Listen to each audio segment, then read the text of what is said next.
Umeona? Niliwaambia wale lina shangazi langu hilo, ni handsome. Kwanza lina komo fulani na uri. Ukichua pale, wale wa mama wa mchango wale pale, wataanza kugombana. Ndio maana sitakagi mimi kutumia ile ya mchango. Kabisa kujua kasi baba. Mimi shangazi mimi ni most wanted. Hiyo ndio nini?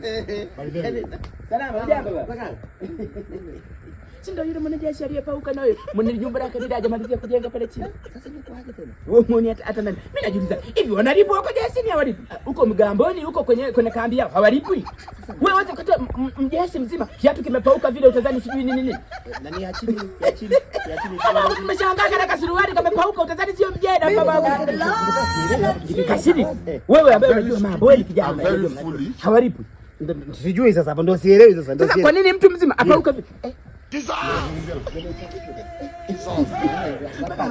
Unajua katika wanajeshi wanasali. Ni nani kwanza? Ni yule mwanajeshi anayesali. Yupi? Yule anayesali sana.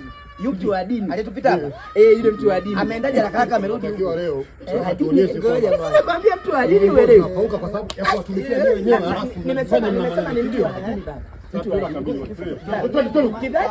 Kizazi kinatoka hiki baba, bado simaliza picha wa mwisho.